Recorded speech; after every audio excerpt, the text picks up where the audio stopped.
इस संसार में सबसे बड़ा खलों का ही भार वसुंधरा के ऊपर है। खल कहते किसे हैं? जिसका खाएं उसी के साथ रार करें, उसी को परेशान करे, वही खल है। जिसका खाते हैं और उसी से लड़ाई करते हैं, वही खल है। तो संसार में जब अत्याचार, दुराचार, पापाचार बढ़ा तो शुद्ध सच्चिदानंद घन परमात्मा विचार करता है कि मुझको धराधाम में जाना है और किस रूप में मुझे जाना है ये परमात्मा निश्चित करता है। सिद्धांत भी कहता है जब जब हो ही धर्म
अनाचार, दुराचार, पापाचार बढ़ता है तब परमात्मा का चिंतन होता है और परमात्मा सोचता है कि मुझे किस रूप में धराधाम में जाकर के धर्म की स्थापना करना है और मर्यादा की रक्षा करना है, अपने भक्तों को अभय करना है।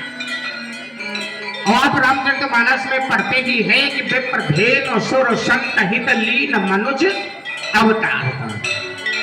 तो परमात्मा ने देखा कि समय बहुत बड़े अत्याचारी बलवान दुष्टों का प्राप्ति हुआ है, तो परमात्मा ने सोचा कि मुझे उस रूप में जाना है जो रेता बाल ब्रह्मचारी का रूप धारण कर के रूप में मुझे जाना है।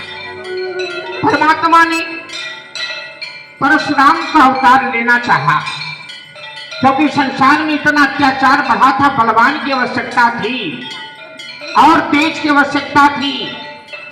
तो नारायण ने, जैसे अभी आप लोगों ने पहले उद्घोष किया है, हमारे भैया ने, द्विवेदी जी ने, तिवारी जी ने, द्वाभ्याम वेदानाम मध्यनम करो सद वेदना, प्रणाम वेदानाम मध्यनम करो सत त्रिपाठिनः, कुलम शोभनम यश शुक्लः, मिश्रम सम्मिलनम यश मिश्रः, पाठ चतुर्थ पाठकः, पांड्य है बहुत से हमारे जो बंधु उपस्थित है यहाँ पर। उन्होंने बताया कि परशुराम का छठा अवतार, लेकिन आप लोग ये थोड़ा सा भ्रम में ना रहे। परशुराम का छठा अवतार नहीं है, परशुराम का 16वां अवतार है। 24 अवतारों में परशुराम जी का अवतार 16वां अवतार है। आप छठा अवतार किस रूप में माने? कमठ, मीन, सूकर, नरहरि, बामन, परशुराम। आपने इस सिद्धांत को लेकर के माना कि हाँ छठवें में परशुराम जी का नाम आया, तो परशुराम जी का छठा अवतार नहीं है, ना ना ना ना ना, परशुराम जी का 16वां अवतार है। ये परशुराम जब अवतार लिया था ना, तो जिस समय बंधुओं इनका जन्म हुआ था ना, उस समय में प्रकृति में वृक्षों में फूल आ गए, आकाश से पुष्पों की वर्षा होने लगी और गंधर्वों ने बात बजाया था जब भी परमात्मा अवतार लेता है तो प्रकृति के फूल बरसते हैं, अंबर की बूंदें गिरती हैं और देवता लोग, गंधर्व लोग दुंदुभी बजाते हैं। तभी परशुराम जी का एक नाम वीर दुंदुभ के नाम से जाना गया। जैसे आपने भागवत में सुना होगा कि वसुदेव जी का एक नाम है आनक दुंदुभी, लेकिन इनका नाम था वीर दुंदुभी। कितना बड़ा वीर ने धराधाम में अवतार लिया है। ये 5 भाई थे परशुराम जी, 5वें भाई थे वश, विश्वावस, उदत्तमान, मरुत, परशुराम।